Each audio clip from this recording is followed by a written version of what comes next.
आप सभी को अस्सलाम वालेकुम और जुले। क्योंकि आजकल हम देख रहे हैं कि सोशल मीडिया पे भी अदरवाइज न्यूज़ में भी देख रहे हैं कि एजुकेशन को लेकर हमारे करगिल में कुछ इश्यूज़ हैं, जिसके ऊपर मुझे भी बहुत सारे लोगों ने इस पे कॉल्स किए, मैसेजेस किए और पूछा। तो मैं अपना as a lawyer, as a बाशिंदा लद्दाख का मैं अपना फरीज़ा समझता हूँ कि इन मुद्दों पर अपनी जो लीगल जो अंडरस्टैंडिंग है और क्या-क्या लीगल जो मसले हैं, उन पे मैं थोड़ी क्लैरिटी लाऊँ। क्योंकि मेरा ये मानना है कि मीडिया में भी, अदरवाइज़ भी, पब्लिक में भी बहुत सारे कंसेप्शंस, कन्फ्यूजन्स हमारे एजुकेशन सिस्टम को, स्पेशली हमारे हॉस्टल के हवाले से हमें देखने को मिल रही हैं। तो मैं अपना फरीज़ा समझता हूँ कि मैं इस पे चंद बातें आपके दरमियान रखूँ, पब्लिक के दरमियान रखूँ। अति मीसा मिमां सिरकिला जातो ताकि अति अवेयरनेस इशुक, अति कौम इफ़िया दो फ़ायदे इशुक, अति फ्रून इफ़िया, अति पेरेंट्स इफ़िया, उनके लिए कुछ फ़ायदा हो। तो इसलिए आप सभी का शुक्रिया। सबसे पहले तो आपको पता है कि किस तरह से हमारे लद्दाख में हॉस्टल्स का, आपको पता है कि 10th और 12th के लिए हमारे रेजिडेंशियल हॉस्टल्स खुल रही हैं। तो इस पे एक टीचर्स की तरफ से एक पिटीशन भी हाई कोर्ट में अभी सब जुडिस है, वो चल रहा है। तो इसमें इशू जो टीचर्स ने ये उठाया था और हमने उस टाइम पे उठाया था जब सितंबर हमने केस फाइल किया था कि हॉस्टल्स को लेकर ना सिर्फ हमारे 10th और 12th के, अदरवाइज भी जहाँ पे भी हमारे माइनर नाबालिग बच्चियां हैं, उनकी सिक्योरिटी को लेकर उनके कंसर्न्स हैं और उस पे बहुत सारे रूल्स हैं। हमारे एनसीपीसीआर की, national commission for protection for child rights, उनके बहुत सारे मैंडेटरी गाइडलाइंस हैं जो हम सबको हमारे आइन के अंदर, हमारे हिंदुस्तान के अंदर, हमारे हर जगह उसको फॉलो करना है। वो रूल्स हॉस्टल्स को लेकर है कि किस तरह से जब भी आप कोई नाबालिग बच्चों के लिए कोई हॉस्टल्स खोलते हैं तो उसमें कई सारे प्रोसीजर्स, कई सारे गाइडलाइंस आपको फॉलो करने हैं। तो उसके हवाले से मैं थोड़ा उस पर थोड़ी तफसीर में थोड़ा बात करूंगा, उसके बाद में बाकी मुद्दों पर आऊंगा। तो सबसे पहले हमें ये जानने की जरूरत है आवाम को कि जब भी आप कोई हॉस्टल खोलते हैं तो उसको हमारे एनसीपीसीआर के मैंडेटरी गाइडलाइंस है, हमारे चाइल्ड प्रोटेक्शन राइट्स के, सीडब्ल्यूसी के, चाइल्ड वेलफेयर कमेटी के कुछ गाइडलाइंस है कि तो कोई भी हॉस्टल बिना रजिस्ट्रेशन की कोई हॉस्टल चल नहीं सकता है। और सेकेंडली, वो क्यों इस तरह से रजिस्ट्रेशन को, इस तरह मैंडेटरी है रजिस्ट्रेशन करना, और उसमें कई सारे गाइडलाइंस है, कई सारे लॉज है। जैसे हमारे सीबीएसई की अगर बात करें, क्योंकि हमने हमारे सिलेबस को स्टेट बोर्ड से हमने सीबीएसई में इसको कन्वर्ट किया है, तो ऐसे में सीबीएसई के नॉर्म्स हैं, हमारे न्यू एजुकेशन पॉलिसी के नॉर्म्स हैं। न्यू एजुकेशन पॉलिसी भी ये कहती है कि हमारे जब भी कोई हॉस्टल खोलते हैं, स्पेशली सीबीएसई के अंदर, you have to follow certain rules and regulations. और उसके बाद हमारे डिजास्टर मैनेजमेंट एक्ट के अंदर भी और जेजेबी यानी जेजेए के अंदर, जुवेनाइल जस्टिस एक्ट के अंदर कई सारे कानून है। तो जो हॉस्टल बनाने का जो हॉस्टल जब बनाते हैं, हॉस्टल बनाने का जो ये सिस्टम है, उसमें कई सारे लॉज आपको बाइंडिंग होने हैं, कई सारे लॉज आपको फॉलो करना है। जिस तरह से हम कोई भी कॉम्प्लेक्स बनाते हैं या गाड़ी खरीदते हैं तो उसके साथ इंश्योरेंस होता है, पोल्यूशन होता है, उसके बाद आरसी होती है, कई सारे हमें डॉक्यूमेंट्स तैयार रखने होते हैं। इसी तरह से हॉस्टल्स खोलना भी हमारे कानून के अंदर एक बहुत बड़ी एक अपने आप में एक ये है, उसमें कई सारे गाइडलाइंस है जो आपको मैंडेटरीली फॉलो करना है। तो हमारा एक पिटीशन में हमने ये कहा था ऑनरेबल कोर्ट को कि एनसीपीसीआर के रूल्स फॉलो नहीं हुए। मैं बाकी उसमें मुद्दे में नहीं जाना चाहता हूँ पिटीशन की, क्योंकि अभी सब जुड़े से, बट मैं जनरल चीजें जो हमारे कौम के लिए, हमारे आवाम के लिए, खुसूसन करगिल के लिए हमारे जरूरी है, उस पर बात करूंगा। सेकंडली, हमने ये कहा था क्योंकि प्रोटेक्शन नहीं है, क्योंकि सिक्योरिटी होनी होती है। एनसीपीसीआर के रूल्स बोलते हैं कि जब भी आप कोई हॉस्टल खोलते हैं, इसमें फीमेल के लिए अगर है तो आपको बहुत ज्यादा जरूरी है कि आपके फीमेल वार्डन्स हो, उसमें सुपरिटेंडेंट्स हो, सीसीटीवी कैमरास हो, उनकी स्पेसिफिकेशंस होती है कि दीवार कितनी बड़ी होनी चाहिए, टाइमिंग्स क्या होनी चाहिए मिलने की, उनकी स्लीपिंग साइकिल्स क्या होनी चाहिए, सैनिटरी स्पेशली हाइजीन के हवाले से, खुसूसन हमारे बच्चों के हवाले से कि हाइजीन का किस तरह से आपने ख्याल रखना है। लेकिन हमें देखने को मिल रहा है और रिपोर्ट्स भी बहुत सारी आ रही हैं कि हमारे जो हॉस्टल्स हैं, भले ही हमारी यूटी गवर्नमेंट की नियत, इंटेंशन इसमें अच्छी होगी, लेकिन जो हॉस्टल्स है और रूल्स को प्रॉपर फॉलो कर नहीं रहे हैं, क्योंकि हमारे रूल्स को फॉलो किए बगैर वो हॉस्टल को चलाना भी मेरे समझ से ये है कि वो लाजमी नहीं है। और ये हमने सितंबर में इस बात को बार बार कहा था। तो ऐसे में हमें आजकल दिखने को मिल रहा है कि कई सारे हॉस्टल्स इस तरह से चल रहे हैं। तो मैं इस पे ये मानता हूं कि जब तक हमारे रूल्स फॉलो नहीं होते हॉस्टल्स में, तो हमारी सिक्योरिटी की लैप्सेस रहेंगी, हमारे उनकी सिक्योरिटी की, उनकी प्राइवेसी की, जो एक फंडामेंटल राइट है बच्चों का, स्पेशली जो को खुद अपने राइट्स नहीं समझते हैं, जो 18 से छोटे होते हैं, उनके अपनी प्राइवेसी की राइट्स है, वो सब वायलेट होती है। तो ऐसे में ये जो हॉस्टल्स जो चल रहे हैं, उनको गौर फिक्र करने की जरूरत है कि मैंडेटरी जो रूल्स आपने फॉलो किए कि नहीं किए। तो ऑनरेबल कोर्ट ने हमारे यूटी एडमिनिस्ट्रेशन को कहा था कि जो हमने रिप्रेजेंटेशन दिया था टीचर के हवाले से कि क्या ये गाइडलाइंस आपने फॉलो किए कि नहीं किए, तो उस पर अभी तक कोई उनका जवाब नहीं आया। तो मैं ये समझता हूँ कि हमारे एडीजीपी साहब का, it was his responsibility to tell the honourable governor that you cannot run hostels without complying with the guidelines of the NCPCR, CBSE की गाइडलाइंस है, उसको किए बगैर उन पे बातचीत उनके दरमियान होनी चाहिए थी। क्योंकि खुदा न खास्ता अगर कोई केस होता है, जिसमें मैं आऊंगा, अगर इस केस का भी सिलसिले में हमने कोई चीजें सुनी है, खुदा न खास्ता अगर कोई केस होता तो कौन रिस्पॉन्सिबल होगा? इसको एजुकेशन डिपार्टमेंट को देखने की जरूरत है, क्योंकि ये जो एक सिस्टम अभी हॉस्टल का शुरू हुआ है, ये एक ऐसा सिलसिला हो सकता है जो आने वाले फ्यूचर में हमारे यूटी में बहुत कंटिन्यू रहे। तो ऐसे में हमें जरूरी है कि हम जब भी कोई ऐसा सिस्टम लाए उसको फॉलो करें, कि रूल्स प्रॉपरली फॉलो हो, ताकि हम हमारी due to our lack of knowledge हम ऐसे केसेस ना देखने को पड़े। क्योंकि करगिल में हमें देखने को मिलता है, लेह में बहुत सारे पॉक्सो के केसेस होते हैं, जिसमें बाद में जो जिनके ऊपर ये इल्जाम लगाए जाते हैं, जिनके खिलाफ एफआईआर होता है, वो बोलते हैं कि हमें पता ही नहीं था ऐसा लॉ। तो मैं जरूरी समझता हूँ कि ये चीज आपको पता होनी चाहिए। एंड सेकेंडली, मैं ये समझता हूँ कि कई सारे रूमर्स अभी हमें देखने को मिल रहे हैं कि किसी जगह पे इस तरह के कोई हादसा हुए, उसकी वेरिसिटी अभी हमें पता नहीं है। आई कैन नॉट से फॉर ए फैक्ट कि उसको हुआ है, हमें नहीं पता है, लेकिन ये इसके पीछे रीजन क्या हो सकता है, इसके बारे में मैं आपको बताना चाहता हूँ। रीजन ये हो सकता है क्योंकि कोई भी हॉस्टल जब भी आप बनाते हैं, उसमें हमारे लोकल पुलिस को आपको इन्फॉर्म करना होता है, रजिस्ट्रेशन करना होता है सीडब्ल्यूसी के पास, सोशल वेलफेयर डिपार्टमेंट के साथ रजिस्ट्रेशन करनी पड़ती है। क्योंकि ये ना होने के बावजूद, ये ना होने की वजह से इसलिए ऐसे वारदात हो रहे हैं जिसमें हमें कोई अकाउंटेबिलिटी फिर नहीं मिलती है। हम उस शख्स को पकड़ नहीं सकते जो ये बोलेगा कि मैं हॉस्टल चला रहा था। तो ऐसे में हमें ये देखने को मिलता है, कल हमारी सीडब्ल्यूसी की टीम ने, आपने देखा होगा मीडिया में, कई सारे जगहों पर जाके हमने इंस्पेक्शन किया, तो ये भी देखने को मिल रहा है कि बहुत सारे प्राइवेट हॉस्टल्स हैं जहाँ पे नाबालिग लड़कियां इस वक्त पढ़ रही हैं। तो मैं आपको मीडिया के हवाले से हमारे उन लोगों को ये बताना चाहता हूँ कि गैर कानूनी है ऐसा हॉस्टल चलाना।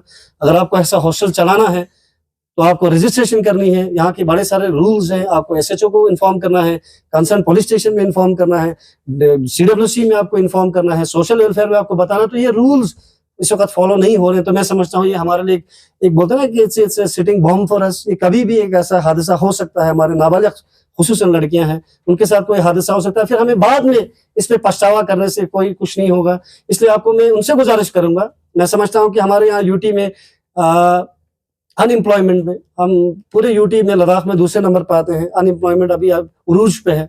मैं ये समझता हूँ कि बहुत सारे लोगों को एक जरिया होता है कमाई का, लेकिन साथ में आपको ऐसा गैर शाइस्ता चीज आपके हाथ से ना गुजरे जिसमें आपको कमाने के चक्कर में बाद में आप पे एफआईआर हो जाए, जिससे आपकी जिंदगी खराब हो जाए। तो मैं इनसे गुजारिश करना चाहता हूँ कि आप हॉस्टल ऐसे ना चलाएं। और तीसरी बात, जो मैं सबसे इंपॉर्टेंट बात आपसे ये कहना चाह रहा था, कि हमारे माशरे में, चाहे वो करगिल हो, लेह हो, और हमारे पूरे इंडिया में, पूरे वर्ल्ड में जो हमारी गर्ल्स होती हैं, ऐसा कहा जाता है, बहुत सारा डेटा है कि कोई भी गर्ल कभी भी जब वो बड़ा होते तो ऐसा बहुत रेयर होता है कि उसके साथ कोई ऐसा फिजिकल अब्यूज ना हुआ हो, उसके साथ किसी ने छेड़खानी ना की हो। और लड़कियां खुसूसन इस चीज को दबाती हैं, इस चीज को इजहार नहीं करती हैं, क्योंकि हमारे सोसाइटी में टैबू माना जाता है, इसको हमारे सोसाइटी में गलत माना जाता है। तो बहुत सारी लड़कियां एट वन स्टेज और other, at one point of time they go through a certain form of sexual violence. तो इसलिए हमें इस पेचीदगी को समझकर हमारे पेरेंट्स से भी मैं गुजारिश करना चाहूंगा कि क्या आप ऐसे हॉस्टल्स में अपने बच्चे ना भेजें जिसका आपको वेरासिटी पता नहीं है, क्या रजिस्टर्ड है कि नहीं है, क्या लीगल है कि नहीं है। क्योंकि अगर आप किसी हॉस्टल में भेजेंगे जो प्राइमा फेसी तो बिगिन विद अगर लीगल नहीं है, तो ऐसे में मैं समझता हूं कि वो गलत हो जाएगा। फिर आपको इस पे कार्रवाई भी बाद आप में कोई कर नहीं पाएंगे, क्योंकि पेरेंट्स की रिस्पॉन्सिबिलिटी है कि ऐसे बच्चों को ऐसे स्कूल्स में न भेजें जिसपे रजिस्ट्रेशन नहीं है। और तीसरी बात, मैं ये समझता हूँ कि अभी जितने भी गर्ल्स हॉस्टल्स, हमारे गवर्नमेंट स्कूल के हॉस्टल्स चल रहे हैं, ज्यादातर हमारे लोग वहाँ पे गरीब लोग जाते हैं, ज्यादातर हमारे तबके के ऐसे लोग जाते हैं जिनकी कमाई बहुत कम होती है। और गरीब लोग इसलिए ज्यादातर हॉस्टल में अपने बच्चों को भेज रहे हैं क्योंकि उनको लगता है कि गवर्नमेंट उस पर बहुत ज्यादा खर्चा कर रही है, तो शायद गवर्नमेंट अच्छे से खर्चा कर रही है, गवर्नमेंट हमारे केयर कर रही है बच्चों को, तो वो एक उम्मीद से हमारे बच्चों को वहां भेजती है। लेकिन आपने देखा, हम सब ने देखा कि रिजल्ट्स पिछले साल हमारे 10th और 12th का 33% इनका रिजल्ट था, और साथ में इस वक्त प्री बोर्ड के जो रिजल्ट आए हैं 5 दिन पहले, वो भी बहुत बुरा है। तो ऐसे में मैं एक चीज अपने पब्लिक के डोमेन में ये लाना चाहता हूँ कि हमें ये समझने की जरूरत है कि सबसे पहले तो ये गरीबों पर एक्सपेरिमेंट ना हो। हमें सीबीएसई को पहले इंप्लीमेंट करने के लिए लद्दाख में there should have been thorough brainstorming होनी चाहिए थी। ब्रेनस्टॉर्मिंग इस सवाल से होनी चाहिए थी कि सीबीएसई अगर हमने फॉलो किया तो इसमें क्या हमारे बच्चे कामयाब होंगे, नहीं होंगे। और सेकेंडली, क्योंकि हमने सीबीएसई अगर अप्लाई किया है, तो मैं गुजारिश करूंगा हमारी गवर्नमेंट से, ना तो हमने सीबीएसई इंप्लीमेंट कर चुके हैं हम, तो ऐसे में मैं एलजी साहब से गुजारिश करूंगा कि एक ऐसी प्रक्रिया हो, ऐसा एक सिस्टम हो कि हम इंश्योर करें कि बच्चे कम से कम फेल ना हो, क्योंकि जो बच्चे पिछली बार फेल हुए उनका क्या हुआ हम किसी को नहीं पता है। तो ऐसे में मैं गुजारिश भी करूंगा, आपका मंशा, मैं समझता हूँ आपकी मंशा सही हो सकती है, लेकिन आपको रूल्स फॉलो करने हैं। तो ऐसे में अगर आप एक सिस्टम चलाते भी हैं तो इंश्योर करें कि हम एक लेटर के थ्रू सेंट्रल गवर्नमेंट के साथ रिक्वेस्ट कर सकते हैं, क्योंकि प्रोविजन होता है हमेशा कि आप, वैसे भी एजुकेशन सिस्टम ऐसा हो गया कि अभी it needs to see from a overall perspective से अगर आप देखा जाए, होलिस्टिकली देखा जाए, फेल करने का वैसे भी बहुत सारे कंट्रीज में प्रोविजन ही नहीं होती है, क्योंकि जो एग्जाम का सिलसिला है वो आपको टेस्ट ऐसे पैरामीटर्स पे करते हैं जो शायद जरूरी नहीं है कि उससे आपका इंटेलेक्ट पता हो। तो ऐसे में मैं एलजी साहब से आपके हवाले से गुजारिश करना चाहता हूं कि लोगों को फेल ना करें। और सेकेंडली, जो हॉस्टल्स अभी चल रही हैं, जिसको अभी 1 जनवरी से शायद आप चलाने वाले हैं, उस पर असली तरीके से हमारे पुलिस हल्का को लेकर, और सबसे इंपॉर्टेंटली जब भी ये हॉस्टल का जो शुरू हुआ था उसमें CWC, हमारे जो चाइल्ड वेलफेयर कमेटी होती है JJB के अंदर, उनको पता ही नहीं है, उनको पता ही नहीं कि ऐसे हॉस्टल शुरू हो रहे हैं, जबकि सबसे पहला स्टेक होल्डर उनको होना चाहिए था। तो आप हर किसी को बोर्ड पर लेकर, CWC को, हमारे NCPCR की टीम को बोर्ड पर लेकर, हमारे CBSE की टीम को बोर्ड पर लेकर आप ऐसा एक सिस्टम बनाए जिससे हमारे इलीगल चीजें हमसे ना गुजरे, यूटी गवर्नमेंट से ना गुजरे, ये मेरी गुजारिश है। और फोर्थली एंड मोर इंपॉर्टेंटली मैं ये समझता हूँ, क्योंकि आपके सवाल भी होंगे, उससे पहले मैं एक बात वाजे करना चाहता हूँ, ये है कि हमारे पुलिस डिपार्टमेंट ने रिसेंटली, आपने देखा सोशल मीडिया पे कुछ नोटिस इश्यू किए, एक शख्स के खिलाफ कहा गया कि he is a rumour monger. At the same time, they said कि he is spreading rumor under POCSO Act and everybody should be sensitized कि आप ऐसे इंफॉर्मेशन POCSO में ना फैलाएं। तो मैं आपके मीडिया के हवाले से ये भी बोलना चाहता हूँ कि POCSO में जब भी कोई केस होता है तो ऐसे में माइनर का जो आइडेंटिटी रिवील नहीं करना होता है, बहुत सारी रिस्पॉन्सिबिलिटीज मीडिया के पास होती है, but at the same time media का फर्ज भी होता है as the 4th pillar of democracy कि उस पे, इन पे न्यूज बनाए, उन पे बात फैलाए, ताकि कोई बात दबी नहीं। क्योंकि POCSO और सेक्सुअल हरासमेंट के केसेस, मैं इसलिए बार बार कह रहा हूँ कि ऐसे केस होते हैं जिसमें विक्टिम कभी बता नहीं पाता है, ये 4 दीवारी के अंदर होता है, ये घरों के अंदर होता है, दीवारों के अंदर रिलेटिव्स के थ्रू होता है। तो ऐसे गैर शाइस्ता चीजें तो इंश्योर करें। पुलिस डिपार्टमेंट ने द सेम टाइम कहते हैं कि हमने इन्वेस्टिगेशन किया है, तो जब POCSO हुआ ही नहीं तो इन्वेस्टिगेशन किस चीज का किया है। तो मैं पुलिस डिपार्टमेंट को, हमारे SSP के थ्रू ये बताना चाहता हूँ, हमारे पुलिस डिपार्टमेंट को, जो मेरे ख्याल से और लास्ट प्रैक्टिस जो मेरा 6-7 साल का कारगिल में जो प्रैक्टिस है, I believe very strongly and very honestly that police department in Kargil is very efficient, specially हमारे विमेन सेल, जो हमारे SHO साहब है, बाकी SHO साहब है, SSP specially, they are very good people, but at the same time उनको training की जरूरत है। उनको कोई भी POCSO का केस जब कभी होता है, चाइल्ड रिलेटेड कोई केस होता है, माइनर रिलेटेड, उनको CWC को पहले इन्फॉर्म करना है। वो वर्दी में वहां नहीं जा सकते, अपनी पुलिस के साथ नहीं जा सकते। तो मैं उनको भी चाहता हूँ कि थोड़ा सेंसिटाइजेशन होगा, और मैं मीडिया के हवाले से यही बोलना चाहता हूँ कि हम मिलकर ऐसे चीजें न होने दें अपने सोसाइटी में, जिससे हमारे सोसाइटी को नुकसान होने वाला है। तो सेंसिटाइज करें अपने, और CWC के जो इन्फॉर्म करें, तो इसमें बहुत सारे प्रोसीजर्स हैं, इस पे वर्कशॉप्स हो, इस पे हमारे ब्रेनस्टॉर्मिंग हो और लोगों को ट्रेनिंग दी जाए। तो मैं इनसे गुजारिश करना चाहता हूँ। शुक्रिया सर। जिस तरह से आपने हॉस्टल्स की जिक्र की, तो जो लद्दाख के अंदर स्कूल में हॉस्टल चल रहा है, उसमें हिल काउंसिल का बहुत बड़ा रोल है, और hill council main stakeholder है लद्दाख का। तो इस सिलसिले में क्या कुछ आप कहना चाहें? हाँ, वो जरूरी नहीं है कि हिल, जैसे हमारे हिल काउंसिल का जो डोमेन है उसमें जो सबसे पहले इंपॉर्टेंट तो ये, जब भी कोई हॉस्टल खोलते हैं, रेजिडेंशियल हॉस्टल, जैसे हमारे आपने देखा हो बहुत सारे हमारे जिसको बोलते हैं अनाथालय हैं, हमारे बाल आश्रम्स हैं, उसके अलग रूल्स हैं। बट उसके जैसे eight the same time hostel जो खोलते हैं स्टूडेंट्स के लिए, जो स्पेशली जो माइनर के हॉस्टल्स होते हैं, उनके लिए सोशल वेलफेयर डिपार्टमेंट का रिस्पॉन्सिबिलिटी होता है। हमारे CWCs होती है, जैसे हमारे जुवेनाइल जस्टिस एक्ट के अंदर आपको पता होगा कि यहाँ लीगल सर्विस अथॉरिटी होती है, उनके डोमेन में ये बात चीजें आती है, तो उनको गौर करना है। और जब भी किसी को कोई हॉस्टल खोलना है, चाहे वो प्राइवेट हॉस्टल हो, तो उनको रूल्स को फॉलो करके रजिस्टर करना है। तो वही मैं कह रहा था कि जो जितने भी ये रजिस्ट्रेशन पे अभी हॉस्टल्स 10th और 12th की चल रही हैं, even if they are centrally and state sponsored hostels, they need to be registered with the social development, social welfare department, पर at the same time police को भी इसके बारे में खबर होनी चाहिए। तो हॉस्टल, क्योंकि गवर्नमेंट स्कूल वाला, अदरवाइज भी, और काउंसिल्स का मैं मानता हूँ कि काउंसिल की हमारी रिस्पॉन्सिबिलिटी ये है कि क्योंकि काउंसिल हमारे लोगों के नुमाइंदे चुने हैं, उनको सबसे ज्यादा इन चीजों के बारे में पता होता है। तो ऐसे में उनकी रिस्पॉन्सिबिलिटी है कि इस पे जितने सारे हमारे जैसे काउंसिल्स के हवाले से अगर मैं करगिल की बात करूँ तो बहुत सारे वर्कशॉप्स होते हैं, तो इन पे भी वर्कशॉप्स करें, इन पे भी अवेयरनेस फैलाए कि हमारे लोगों से कोई गैर शाइस्ता चीज ऐसे ना गुजरे या इलीगल चीज ना हो, जिसके बारे में हमें बाद में पछताना पड़ेगा। सर, जिस तरह आपने जो की ह्यूमन मॉन्गर लेके जो एलिगेशन जो अभी सोशल मीडिया पे चल रहा है सर, इसमें सारे लोग कंफ्यूजन में है। पुलिस कंफ्यूज है, जनरल पब्लिक कंफ्यूज है, जिस पर एलिगेशन लगे वो भी कंफ्यूज है। अब ऐसे लायर, ऐसे लायर भी हो सर, किस तरह अब एक्ट पे मैंने पढ़ा related to media, social media जो चलाते हैं, उनको भी काफी एडवाइजरीज एसओपीज इसमें है, बिल्कुल सेंसिटिव है, सोच समझ के इसे हैंडल करें। तो इज अ लायर, क्योंकि हमारा भी फर्ज बनता है, हमारे ऊपर भी पब्लिक प्रेशर है। आप इस केस को पे आप लोग बात क्यों नहीं कर रहे हो, क्वेश्चन आप लोग स्पीच से क्यों नहीं कर रहे हो, डीसी साहब से क्यों नहीं कर रहे हो, बाकी जिसने एलिगेशन लगा उस पर। अब इसमें एज अ लायर क्या रिस्पॉन्सिबिलिटी मीडिया की बनती है, और जिसने एलिगेशन जो लगाया है उसकी क्या रिस्पॉन्सिबिलिटी? जैसे क्योंकि जिसने एलिगेशन लगाया है वो अपनी जगह ऑथेंटिक है, कॉन्फिडेंट। सबसे पहले तो हमारे करगिल की अगर मैं बात करूं, क्योंकि मैं करगिल का बाशिंदा हूं, सबसे पहले मैं कहता हूं कि हमारा जो हमारा काउंसिल है वो हमारी एक जॉइंट कोलिशन की गवर्नमेंट है। तो हमारे यहाँ पे एक जिसको बोलते हैं अपोजिशन नहीं है। और करगिल में अमूमन लद्दाख में भी बहुत सारे कम लोग हैं जो एक्टिविस्ट हैं। अनफॉर्चुनेट चीज़ है कि पूरे वर्ल्ड में जो अच्छी चीज़ें करती है वो एक्टिविस्ट करते हैं, चाहे वो मीडिया के हवाले से हो, ह्यूमन राइट्स के हवाले से हो। उन्हीं एक्टिविस्ट को हम ऑनलाइन मीडिया में देखते हैं कि चाहे वो सुधा भारद्वाज हो, चाहे उमर खालिद हो, या बाकी सारे एक्टिविस्ट हो। बहुत सारे एक्टिविस्ट जो ट्राइबल्स के लिए लड़ते हैं, मुस्लिम माइनॉरिटीज़ के लिए लड़ते हैं, दलित्स के लिए लड़ते हैं, अदरवाइज लड़ते हैं, तो उनको सराहा जाता है गवर्नमेंट में। तो कोई एक्टिविस्ट अगर कोई बात बोल रही है मीडिया में, पब्लिक डोमेन में, कि इस चीज़ पर हमें उस पर गौर करना चाहिए, उसको सपोर्ट करके फर्दर इन्वेस्टिगेशन करना चाहिए। हमारे काउंसिल की जिम्मेदारी बनती है कि इसको इन्वेस्टिगेशन करे, लोगों की जिम्मेदारी बनती है, मीडिया की भी बनती है जिम्मेदारी कि इसमें इन्वेस्टिगेशन करता है कि कोई भी। अभी सबसे अनफॉर्चुनेट चीज़, क्योंकि हमें पता नहीं है कि कोई केस अभी वारदात हुआ है कि नहीं हुआ है, क्योंकि इस पर इन्वेस्टिगेशन चल रही है, पुलिस का भी इन्वेस्टिगेशन अभी मेरे ख्याल से it is still going on. But अगर आप सोचिए कि किसी विक्टिम्स के साथ, किसी गर्ल के साथ अगर ये हुआ है और हमें ये पता चलता है कि उस गर्ल को बचाने के बजाय पूरी पब्लिक उस बंदे को बचा रहे हैं जो एक्यूज्ड है, जो परपरेटर है ना, जो प्रीडेटर है। तो ऐसा नहीं होना चाहिए, क्योंकि ऐसा अगर हुआ, और अगर खुदा न खास्ता अगर ऐसा कोई केस हुआ है, अगर वो दब गया, तो अल्लाह ताला का भी अदालत है, जो बड़ी अदालत है, उनको अल्लाह ताला का अजाब लगेगा। हमें एज ए सोसाइटी, स्पेशली मैं करगिल की बात करूंगा, हम छोटे छोटे चीजों में, हमारे इदारों ने बार हमारे इदारों ने कहा, हमारे लोग कहते हैं हवा में बात नहीं बोलते हैं लोग ऐसे ही। किसी को शौक नहीं कि कोई भी कहीं जाके रिस्क लेके करे।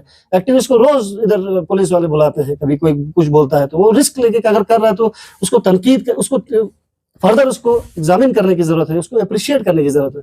लेकिन हमारे यहाँ क्या होता है, जैसे मैंने आपके खिलाफ कुछ बोल दिया, वो पर्सनली लेता है। मैं काउंसिल के खिलाफ कुछ बोलूंगा, काउंसिल में मेरे इतने सारे दोस्त हैं, इतने सारे मेंटर्स हैं, वो बुरा मान जाते हैं, वो पर्सनली लेते चीजें को। ऐसा नहीं होना चाहिए, क्योंकि उस विक्टिम के बारे में सोचे, अगर उसको पूरी जिंदगी इस बात पे गुजारनी पड़े कि मेरे परपरेटर को लोगों ने बचाया और मेरे बारे में किसी ने कुछ नहीं बोला, तो ऐसा होना नहीं चाहिए। मैं समझता हूँ बहुत अनफॉर्चुनेट है। और secondly, media being the fourth pillar of democracy, it is the fourth pillar of democracy, it is your right, it is your duty under Article 19 also of the Constitution of India that you give news, you give reports। आपको जहां लगता है कि कोई करने की जरूरत है, आपको करने की जरूरत है, डरने की जरूरत नहीं है। पुलिस अगर कोई हलकारी आपको डराने की कोशिश करते हैं, नहीं कर सकते।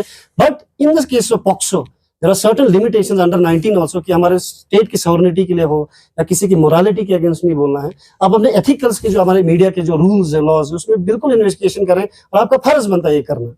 और थर्डली, पॉक्सो के केस में अगर मैं वापस लाऊं, क्योंकि इससे रिलेटेड बहुत सारा न्यूज है, कोई भी शख्स पॉक्सो का कोई केस अगर उसके नजर में आता है, अगर उसको रिप्लाई नहीं करता, उस पर अगर इन्फॉर्म नहीं करता, उसके खिलाफ कार्रवाई होती है पॉक्सो में प्रोविजन है। तो कि हम कोशिश ये करें कि किसी नाबालिग इंसान के साथ, खुसूसन हमारी गर्ल्स के साथ, ऐसी कोई चीज ना हो जिसको, ऐसे पहले तो हो नहीं, अगर हो तो पब्लिक डोमेन में जिस चीज बंदे ने इसको किया उसको सजा मिले। और खुसूसन हमारे टीचर फटर्निटी का जो किसी इंस्टीट्यूशन के है, उस पर एग्रीवेटेड फॉर्म ऑफ वायलेंस उसको माना जाता है, या फिर उस पर डबल रिस्पॉन्सिबिलिटी को, डबल पनिशमेंट है, उम्र भर की कैद है। तो मैं आपके हवाले से फिर से एक बार, हमारे इंस्टीट्यूशंस में जो टीचर्स वगैरह हैं, प्रोफेसर्स हैं, लेक्चरर्स हैं, जो खुसूसन टीचर्स जो नाबालिग बच्चों के साथ डील करते हैं, मैं इनको ये कहना चाहता हूँ, आप इसको वार्निंग की तरह भी लेना चाहते हैं, ले सकते हैं, एज ए मैसेज की तरह ले सकते हैं, एज एन एडवाइस भी ले सकते हैं कि अगर आपसे कोई ऐसी चीज होती है तो आपके लिए सजा बहुत ज्यादा है, तो आपको ज्यादा उस पर ये करनी चाहिए। और specially eight the same time government के ऊपर ये ड्यूटी है कि आप कोई ऐसी चीज को ना बनाएं। जैसे हॉस्टल और 10वीं और 12वीं का हॉस्टल है, वो अनरजिस्टर्ड है। गर्ल्स हॉस्टल में मेल वार्डन्स आपने रखे हैं, जो पूरा वायलेशन है सीधा सीधा लॉ का। ये तो मतलब कॉमन सेंस की बात है। तो ऐसे में कोई चीज होगी तो रिस्पॉन्सिबल तो गवर्नमेंट भी है। तो ऐसे गवर्नमेंट के अगर हॉस्टल चलाते हैं, तो अगर इन लॉ को फॉलो नहीं किया, I am making sure as a lawyer, मेरी रिस्पॉन्सिबिलिटी की, मैं इसमें नेशनल ह्यूमन राइट्स कमीशन को भी लिखूंगा, मैं PIL भी करने वाला हूँ इसी चीज पे, कि अगर ये हॉस्टल्स लीगली NCPCR के रूल्स में अगर नहीं आते हैं, जो हमारे लॉज उसके अंदर नहीं आते हैं, तो उनको बंद करना चाहिए। और सरप्राइजिंगली UT गवर्नमेंट ने इस पर अभी तक कोई रिप्लाई दिया नहीं है। तो I hope again that the UT administration, before they start the hostels in January for the 10th and 12th, they ensure that all the security arrangements are in place, and our ADGP जो DGP अभी है, वो ensure करे कि हमारे लोगों की protection और हॉस्टल इलीगल ना हो, वरना ये हमारे सोसाइटी के लिए आने वाले टाइम में बहुत बड़ा नुकसान कर सकते हैं। सर, जो टीचर्स फ्रेटर्निटी उन्होंने PIL पिटीशन फाइल किया है, तो उस पर अभी तक कोर्ट की तरफ से कितने जजमेंट्स आया है, और नेक्स्ट जजमेंट कब तक आ सकता है? बिल्कुल अच्छा सवाल है ये आपने पूछा। सबसे पहले तो जब हमने सितंबर में केस फाइल किया था तो कोर्ट ने ऑर्डर किया था, कैट ने, हाई कोर्ट में नहीं है, कैट ने ऑर्डर किया था, कहा था कि इस पे आप ये बताओ, क्योंकि हमने पिटीशन में लिखा था क्या एनसीपीसीआर रूल के फेवर में है, section 23 of the right to education के साथ है, ये क्या उस कंफर्मिटी में है। सेकेंडली हमने बोला था सीबीएसई के रूल्स के साथ है, एनईपी इसमें फॉलो हुआ है, डिजास्टर मैनेजमेंट फॉलो हुआ, तो उस पर कोई जवाब अभी तक यूटी गवर्नमेंट ने, हमारे एजुकेशन डिपार्टमेंट ने नहीं दिया है। और इंपॉर्टेंटली हमारे शमशी साहब, who is the council for UT administration, he is on record, जो हमारे जजमेंट में मैं आपको कॉपी दूंगा, उनने ऑन रिकॉर्ड कहा है, जो ऑनरेबल कोर्ट ने भी कहा कि ये वॉलंटरी होना चाहिए टीचर्स के लिए, फिर भी ये जबरदस्ती टीचर्स को मैंडेटरी करके चला रहे हैं। अपने काउंसिल को जो उन्होंने कोर्ट में एफिडेविट पे दिया उसको भी फॉलो नहीं कर रहे। तो मैं उनको फिर से एक बार, मैं without sounding very arrogant, without sounding very condescending, I want to request the honourable LG that हमारे यूटी एडमिनिस्ट्रेशन का केस के हवाले सिलसिले में बहुत ज्यादा रिकॉर्ड बुरा रहा है। आपको पता होगा एनसी का जो फ्लैग का इशू था, सिंबल का जो इशू था, सुप्रीम कोर्ट ने हमारे ऑनरेबल यूटी पर, एलजी साहब पर 1 लाख का उसमें फाइन लगाया था। अगर ये केस, मैं कहता हूँ with conviction, it goes to the high court और the supreme court, and making sure that इनसे ज्यादा कंपनसेशन इनको देना पड़े, इनसे ज्यादा पेनल्टी लगे, क्योंकि हमारे लॉज इसमें फॉलो नहीं हुए। ऑनरेबल कोर्ट ने, शमशी साहब ने ऑन रिकॉर्ड कहा कि ये वॉलंटरी है, तब ये मैंडेटरी चला रहे हैं। तो मेरे कहने का अल्टीमेटली ये मकसद है कि हम ऐसे चीजें चलाएं जो हमारे लोगों के इंटरेस्ट के लिए हो, और जो हमारा सीबीएसई जो हमारा इंप्लीमेंट हो, it's going to be structural change, इसमें टाइम लगता है। हमने भी एनसीईआरटी से सीबीएसई में स्विच किया तो उसको टाइम लगता है। तो इंश्योर करें कि हमारे लोगों का लॉस ना हो, और रिजल्ट भी अगर अच्छा है तो इंश्योर करें कि स्पेशली हॉस्टल्स ऐसे ना चलाएं जिसमें हमारे गैर कानूनी हो।